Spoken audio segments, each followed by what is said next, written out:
What's up, guys? Welcome back to the channel where I teach you everything you need to know about accounting, audit, personal finance, the CPA lifestyle, and everything in between. If that sounds awesome to you, make sure to hit that subscribe button below, and welcome to the accounting channel. Accounts payable and accrued expenses can be a really tricky accounting topic to grasp. To hopefully make this a little easier for you to understand, I'm going to cover the following in this video. What are accounts payable? What are accrued expenses? The key differences between these two liability accounts, the journal entries for each of these liability accounts, and why these two liability accounts play such a big role in ensuring that the financial statements are properly stated. If that sounds awesome to you, smash that like button below and let's hop into it.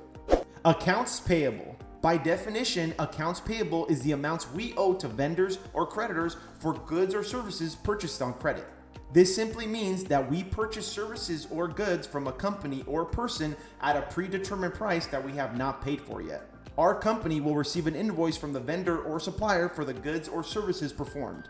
The invoice will provide the detail of the goods or services received and the cost of those items. The key thing to remember with accounts payable is that we received a good or a service that is documented at a predetermined price with an invoice that we have not yet paid for. Since we still have to pay for this invoice, it will be part of our AP aging subsidiary ledger. Accounts payable are classified as current liabilities on a company's balance sheet because they are due within 1 year. Now let's hop over to accrued expenses. Accrued expenses, also known as accrued liabilities, are very similar to accounts payable. Accrued expenses are liabilities on a company's balance sheet as they reflect amounts owed to a company or person for goods or services provided. Under the accrual method of accounting and generally accepted accounting principles, or GAAP, companies must record the accrued liability on the balance sheet in order to reflect the liability for the services rendered. Key thing to remember with accruals is that it does not matter if the vendor or supplier has provided us an invoice, we still need to accrue the liability on the balance sheet. I can tell you guys from experience in auditing many different companies, a lot of the times companies don't receive an invoice from the supplier, vendor, or service provider for a week, 2, or a month after the service is provided.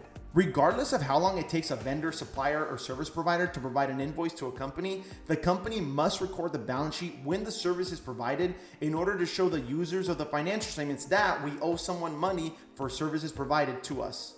Accruals are used by companies in order to reflect the liability on the balance sheet that needs to be paid to a vendor or service provider at a future point in time. There are many examples of accrued liabilities that are recorded on a company's balance sheet. These can include accrued inventory for goods received that we don't have an invoice for, accrued payroll for wages that we still owe to our employees, accrued interest on loans, which is interest we incurred on our debt but haven't paid for. Accruals are expenses that we incurred that we have not yet paid for and there is no underlying invoice or documentation for. At the end of each month, companies will typically have an accrued expense schedule that details out every single accrued expense they have and the estimated calculation behind each one. Accrued expenses are classified as current liabilities on a company's balance sheet as they are due within 1 year.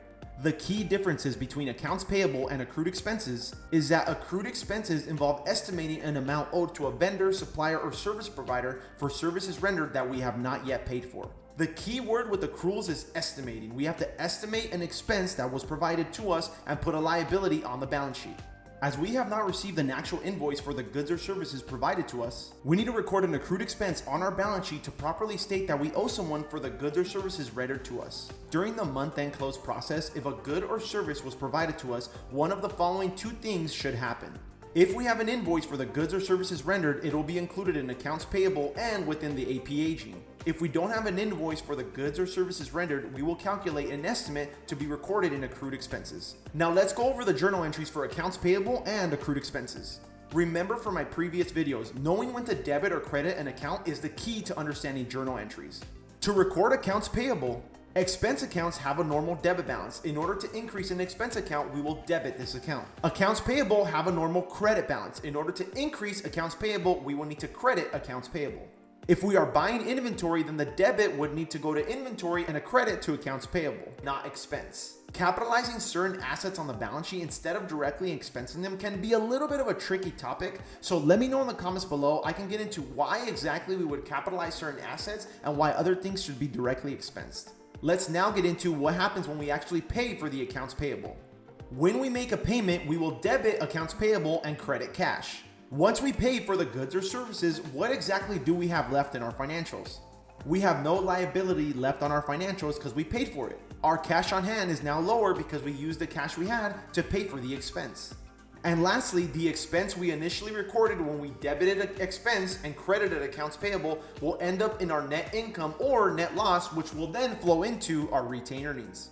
Now, to record an accrued expense, we will record the following journal entries. We will record a debit to expense and a credit to accrued expenses.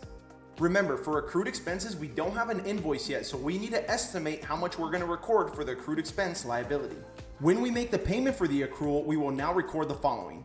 We will record a debit to accrued expenses and a credit to cash. A lot of times in practice, the amount of the accrual we recorded will not actually equal to the amount we pay. Remember, accruals are estimates. Let's say, for example, we record an accrual in December for a utility bill in the amount of $100. When we finally get the utility bill in January, we find out that the bill came out to $110. When we make the payment, we will record the following. We will record a debit to the accrued expense account to get rid of the liability we initially recorded. We will credit cash for $110 for the amount we actually paid. And finally, we will need to record an expense for $10 as we initially only recorded $100 as that was the initial estimate. So we will record a debit to expense for $10. Keep in mind that with accrued expenses, they are estimates. So whatever we initially record, when we actually make a payment, it's gonna be slightly off from what we originally recorded. So there will need to be a thing that we call in practice called a true up. You will need to true up the expense to whatever you actually pay for. Let's say, for example, the actual utility bill came out for $90, then we're gonna record the following. We're gonna record a debit to the accrued expense to get rid of the liability off the balance sheet, a credit for the actual cash we made, and then it's gonna be a credit to the expense to true up the expense that we recorded in January since the actual expense was less than we initially estimated. Recording accrued expenses and accounts payable at the end of each reporting period is critical in making sure that the financial statements are properly stated. If we don't properly record accrued expenses or accounts payable at the end of each reporting period, there is a possibility that our liabilities on our balance sheet and the expenses on our income statement will be understated. All right, guys, that's going to be it for the video today. If you found value in this video, please make sure to hit the like button below. And also, guys, don't forget to add me on any social media platform you use. And if you are struggling with any accounting or audit topic, please make sure to leave a comment below and I will definitely address it in a future video. And you guys know what it is. Until next time, work hard, dress well, peace.